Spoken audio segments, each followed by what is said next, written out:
बच्चा party, this is your SST educator Ujjwala पुंज और आप सभी का स्वागत है हमारे क्लास 10th ज्योग्राफी की सफर की शुरुआत में। और यहाँ पर जो चैप्टर है उस चैप्टर का नाम है रिसोर्सेज एंड डेवलपमेंट।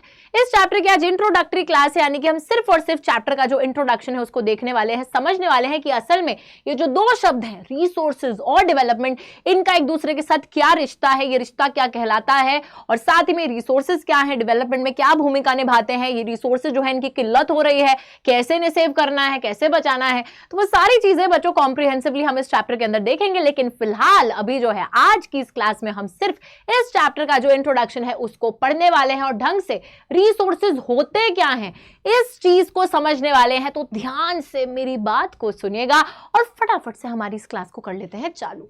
तो चलिए सबसे पहले बच्चा पार्टी यहां पर आ जाइए, फटाफट से चैप्टर के थीम्स पर एक बार हम नजर डाल लेंगे।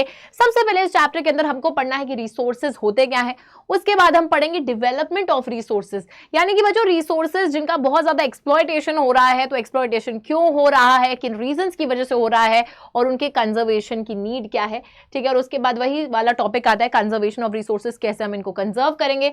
फिर हम बात करेंगे लैंड रिसोर्सेज की और फिर सॉइल रिसोर्सेज की। तो बड़ा ही प्यारा सा चैप्टर है, कुछ कुछ चीजें तो इसमें अब डिलीट हो चुकी हैं, पहले चैप्टर और भी लंबा हुआ करता था बट अब इतना सा ही रह गया है। तो चलिए सबसे पहले एक मेजर जो चीज है यार इस चैप्टर के बारे में, दैट इज रिसोर्सेज, जिसके बारे में पूरा चैप्टर है। तो उसके मतलब को समझ लेते हैं, मतलब समझना काफी ज्यादा इंपॉर्टेंट है।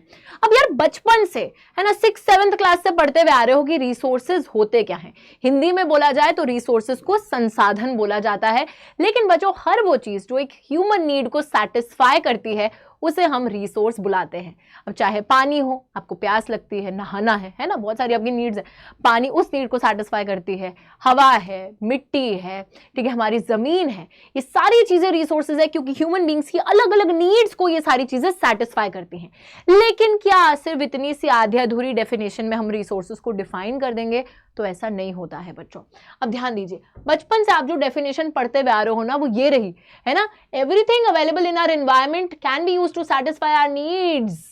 हमारी जरूरतों को सेटिस्फाई करने के लिए हर जो चीज प्रकृति में मौजूद है, क्या आप उसे संसाधन बोल सकते हो? तो नहीं बोल सकते। आज हम देखेंगे बच्चों कि हर चीज संसाधन नहीं हो सकती है जो प्रकृति में हमारी नीड्स को सेटिस्फाई कर रही है, ठीक है।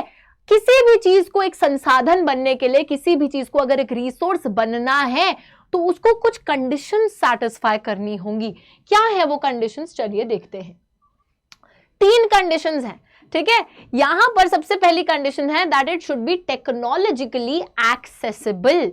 यार मेरे को ना ये इंफॉर्मेशन मिलती है कि अभी ना अगर मैं ये जमीन जो है ना इसके नीचे क्या है, सोना मौजूद है, तो मैं क्या करने लगूंगी, मैं क्या जमीन को, नीचे सोना है, ठीक है, इन्फो तो मिल गई है, कैसे एक्सट्रैक्ट करूंगी उस सोने को, कैसे पकड़ूंगी? हाँ मैं ऐसे अपने हाथ से थोड़ी खोदने लग जाऊंगी, या 2-4 लोग हम दोस्त मिलके थोड़ी उसको ढूंढ लेंगे, कोई ट्रेजर हंट की गेम थोड़ी ना चल रही है ना, तो ऐसे तो हम कर नहीं सकते हैं।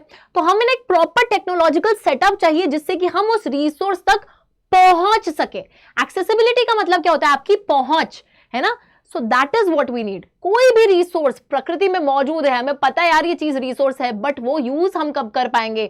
जब हमारे पास ऐसी तकनीक होगी, जब हमारे पास ऐसी टेक्नोलॉजी होगी जिसके थ्रू हम उसे एक्सेस कर पाए, उस तक पहुंच पाए।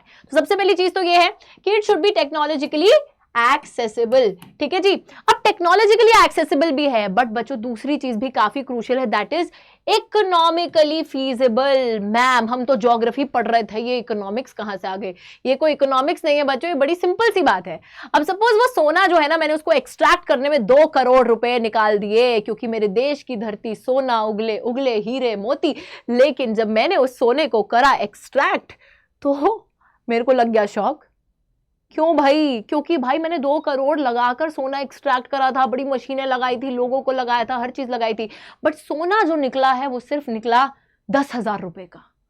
क्या फायदा ऐसे सोने का? 2 करोड़ लग गए, 10,000 का सोना निकला है, ये तो चूना लग गया हमको।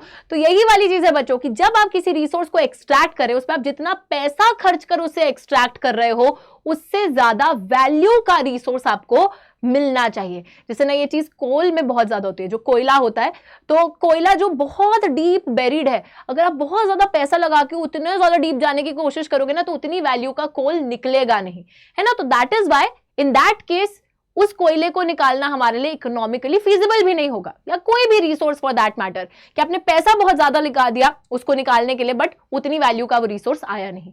ठीक है, सो एक चीज और यहां पर बहुत इंपॉर्टेंट है कि किसी भी चीज को रिसोर्स बनने के लिए उसको इकोनॉमिकली फिजिबल होना भी बहुत ज्यादा जरूरी है। और लास्ट चीज इज कल्चरली एक्सेप्टेबल। यार कोई भी चीज रिसोर्स तभी बनेगी जब लोग भी उसे रिसोर्स मानेंगे, कल्चरली भी उसे वैल्यू दी जाएगी, उतना अच्छा माना जाएगा।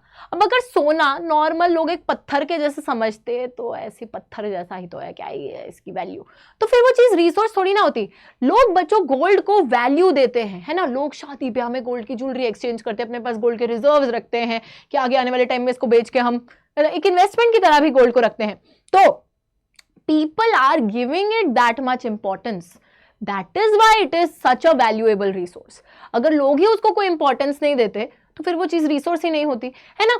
तो यहां पर आज हमको एक बहुत अच्छी सी बात समझ में आई है कि अभी तक हमें जो छोटी क्लासेस में रिसोर्सेज की डेफिनेशन पढ़ाई जाती थी वो बड़ी लिमिटेड पढ़ाई जाती थी, क्योंकि कोई भी चीज चाहे वो एनवायरनमेंट में मौजूद हो, चाहे वो हमारी नीड्स को सेटिस्फाई करती हो, वो तब तक रिसोर्स नहीं बन सकती जब तक वो टेक्नोलॉजिकली एक्सेसिबल नहीं है, इकोनॉमिकली फीजिबल नहीं है और कल्चरली एक्सेप्टेबल नहीं है। अगर ये तीन चीजों को वो रिसोर्स क्राइटेरिया फुलफिल करता होगा तभी जाके वो रिसोर्स कहला पाएगा। ठीक है जी, ये बात बिल्कुल क्लियर हो गई है ना सबको। चलिए अब जरा रिसोर्स की डेफिनेशन से आगे बढ़ते हुए एक और चीज को समझना यहां पर बहुत ही ज्यादा जरूरी है। तो आज ये डेफिनेशन तो तुम्हें लर्न करनी है, साथ ही में बच्चों यहां पे एक दूसरी चीज जो आती है दैट इज द इंटरडिपेंडेंस। क्या? इंटरडिपेंडेंस। इंटरडिपेंडेंस। अब मैम इंटरडिपेंडेंट का क्या मतलब होता है? एग्जाम में जैसे तुम नकलें मारते हो ना अपने दोस्तों पे, तो you are interdependent on them, कि ये हमें जब तक आंसर नहीं दिखाएगा तुम लिखेंगे कैसे। बट यार हमारी क्लासेस अटेंड करने के बाद तुम्हें उस इंटरडिपेंडेंस की तो जरूरत नहीं पड़ेगी, यहाँ पर सिर्फ तुम्हें हम पे डिपेंडेंट रहना है। ठीक है, अब इंटरडिपेंडेंस का मतलब होता है एक दूसरे पे निर्भरता। एक दूसरे पे निर्भरता का मतलब है कि टेक्नोलॉजी, नेचर और इंस्टीट्यूशंस, इन तीनों की निर्भरता बताई जा रही है। अब यार आपका जो रिसोर्स है वो डेफिनेटली नेचर में मौजूद है ना, जमीन नेचर में है, हवा है, पानी है, ये सारे रिसोर्सेज नेचर में मौजूद है। बट इन रिसोर्सेज तक पहुंचने के लिए हमें टेक्नोलॉजिकल सेटअप चाहिए। अभी अभी हमने देखा यार कोई भी रिसोर्स तभी हम इस्तेमाल कर सकते हैं जब हमारे पास प्रॉपर टेक्नोलॉजी है उस संसाधन तक पहुंचने की, उसको एक्सट्रैक्ट करने की, उसको यूज करने की। चाहे वो कोई भी मिनरल हो, है ना, गोल्ड हो, सिल्वर हो, प्लैटिनम हो, किसी भी मिनरल तक, कोयला हो यार, पेट्रोल हो, किसी भी चीज तक पहुंचने के लिए आपको प्रॉपर टेक्नोलॉजिकल सेटअप चाहिए। और हमारे ह्यूमन बीइंग्स ही हैं बच्चों जो नेचर में मौजूद रिसोर्सेज को यूज में लेकर आते हैं।